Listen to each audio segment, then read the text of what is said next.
আসসালামু আলাইকুম। বাংলা সংবাদে সবাইকে স্বাগত জানাচ্ছি। আমি চিন্তিয়া হক। শুরুতেই সংবাদ শিরোনাম। বেসরকারি মেডিকেলের পার্কিংয়ে প্রাইভেট কারে মিলল দুই মরদেহ। জানাবো পিআর পদ্ধতি চালুর দাবিতে আন্দোলনের ঘোষণা জামায়াতের। জানাবো এনসিপিকে ধ্বংসের জন্য দায়ী ডক্টর মোহাম্মদ ইউনূস, অভিযোগ মেজর হাফিজের। চাঁদাবাজির অভিযোগে বিএনপির দুই নেতাকে বহিষ্কার। এবং সর্বশেষ জানাবো পেছনের দরজা দিয়ে ক্ষমতায় যেতে চায় না, তাই নির্বাচন চাই, বলছেন এস এম জিলানী। শুনছিলেন সংবাদ শিরোনাম, এবারে বিস্তারিত। বেসরকারি মেডিকেলের পার্কিংয়ে প্রাইভেট কারে মিলল দুই মরদেহ। রাজধানীর মৌচাকে সিরাজুল ইসলাম মেডিকেল কলেজের পার্কিংয়ে একটি প্রাইভেট কারের ভেতরে দুইজনের মরদেহ পাওয়া গেছে। সোমবার দুপুর 12:15টার দিকে মেডিকেল কলেজের প্রধান নিরাপত্তারক্ষী গাড়ির ভেতরে দুইজন মরদেহ দেখতে পান। পরে মেডিকেল কলেজ কর্তৃপক্ষ বিষয়টি রমনা থানা পুলিশকে জানায়। কলেজ কর্তৃপক্ষ ও পুলিশ সূত্রে জানা গেছে, রোববার ভোরে সাদা রঙের ওই প্রাইভেট কারটি পার্কিংয়ে প্রবেশ করে। এরপর সেই গাড়িটি পার্কিংয়েই ছিল।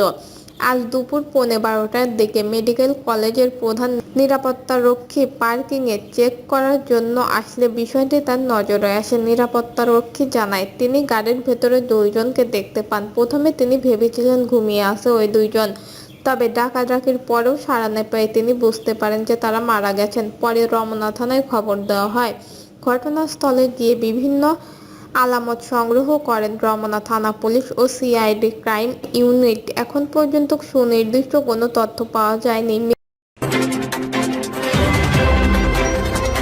পিআর পদ্ধতি চালুর দাবিতে আন্দোলনের ঘোষণা জামায়াতের। পদ্ধতিতে ভোট চালুর দাবিতে আন্দোলনের ঘোষণা দিয়েছে বাংলাদেশ জামায়াতে ইসলামী। আব্দুল্লাহ মোহাম্মদ তাহের বলেন, উচ্চকক্ষে পিআর পদ্ধতি নিয়ে আমরা একমত হয়েছি, কিন্তু আমাদের দাবি উচ্চকক্ষ ও নিম্নকক্ষ দুই ক্ষেত্রেই এই পদ্ধতি চালু করতে হবে। 54 বছরের নির্বাচনী অভিজ্ঞতায় আমরা দেখেছি, বর্তমান পদ্ধতিতে সুষ্ঠু ভোট কখনো নিশ্চিত হয়নি। এ কারণে আমরা আন্দোলনে নামব। পিআর পদ্ধতিতে জাতীয় পর্যায়ে প্রতিটি দলে প্রাপ্ত মোট ভোটের অনুপাতে সংসদের আসন বণ্টন হয়।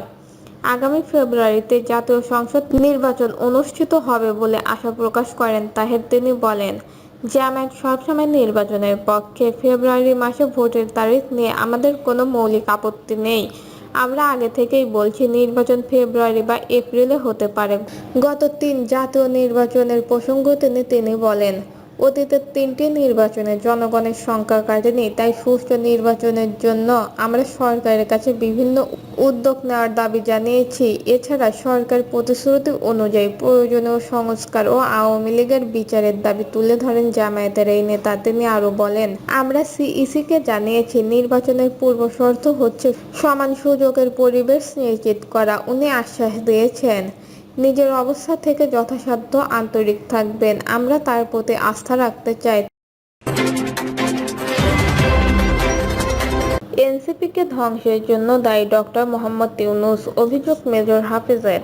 নির্বাচনী রাজনীতিতে দুর্নীতি ও ক্ষমতার লোভের ছায়ায় বিএনপি ও এনসিপির ভবিষ্যৎ নিয়ে সম্প্রতি এক টকশোতে মেজর হাফিজের চিন্তাভাবনা আলোড়ন সৃষ্টি করেছে। তিনি বলেছেন, এনসিপির প্রতি আমার ব্যক্তিগত দুর্বলতা থাকলেও দলটি আজ যে অবস্থানে দাঁড়িয়েছে তার জন্য প্রধান দায়ী ডক্টর মোহাম্মদ ইউনূস। তার সিদ্ধান্তে 23-24 বছর বয়সী যুবকদের মন্ত্রিপদে নিয়োগ দিয়ে দলটিকে নষ্ট করা হয়েছে। মেজর হাফিজ আরও জানান, এনসিপি ক্ষমতার লোভে ব্যবসায়ীদের সঙ্গে মেলামেশা করে দলটিতে দুর্নীতিবাজদের ঢুকিয়েছে।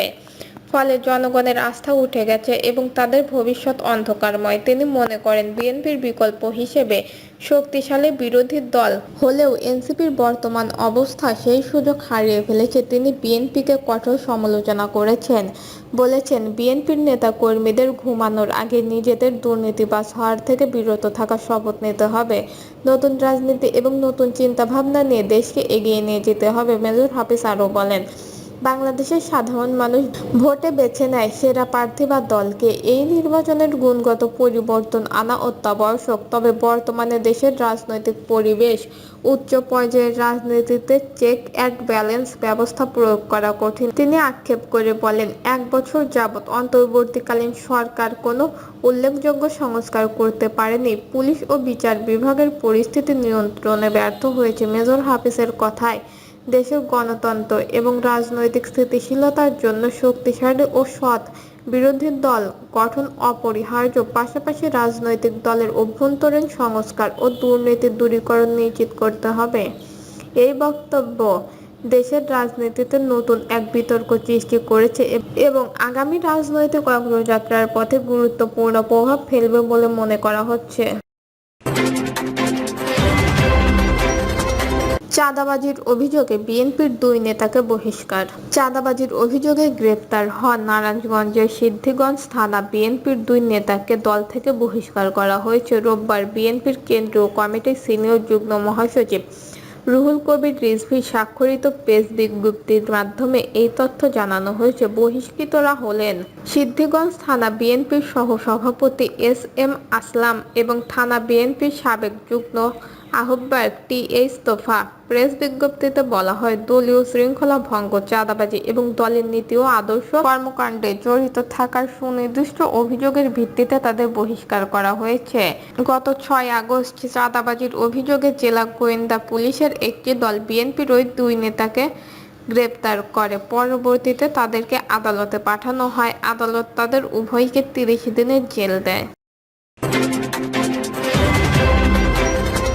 পেছনের দরজা দিয়ে ক্ষমতায় যেতে চাই না, তাই নির্বাচন চাই, বলছেন এস.এম. জিলানী। বাংলাদেশ জাতীয়তাবাদী স্বেচ্ছাসেবক দলের কেন্দ্রীয় সভাপতি এস.এম. জিলানী বলেছেন, আমরা পেছনের দরজা দিয়ে ক্ষমতায় যেতে চাই না, তাই নির্বাচন চাই। আগামী ২০২৬ সালের ফেব্রুয়ারির প্রথম সপ্তাহে জাতীয় সংসদ নির্বাচন অনুষ্ঠিত হবে। এই নির্বাচনকে সামনে রেখে যে কোনো সাংগঠনিক কাজ অসমাপ্ত রয়েছে, যেখানে দুর্বলতা রয়েছে সেই সব খুঁজে বের করে সংগঠনকে মজবুত করাই এখন আমাদের প্রধান কাজ। নিজেদের সম্পূর্ণভাবে নির্বাচনের জন্য প্রস্তুত করতে হবে। নির্বাচনের বাকি সময়টুকু রাজপথে সরব থাকতে হবে। তিনি আরো বলেন, কয়েকটি রাজনৈতিক দল পায়ে পাড়া দিয়ে আমাদের সঙ্গে ঝগড়া করতে চাইছে। আমরা মনে করি এটি একটি ষড়যন্ত্রের অংশ। যারা এমন কাজ করছে তারা ধৃষ্টতা দেখাচ্ছে। এরপরেও দলের নির্দেশনা হলো, কোনো ষড়যন্ত্রে পা দেওয়া যাবে না, কারো উস্কানিতে মাথা গরম করে কোনো ধরনের পদক্ষেপ নেওয়া যাবে না। দর্শক, এই ছিল এখনকার সর্বশেষ নিউজ। নিউজটি ভালো লাগলে একটি লাইক দিন, কমেন্টে আপনার মতামত জানান এবং আমাদের পাশে থাকার জন্য বেল বাটনটি অন করে রাখুন। ধন্যবাদ।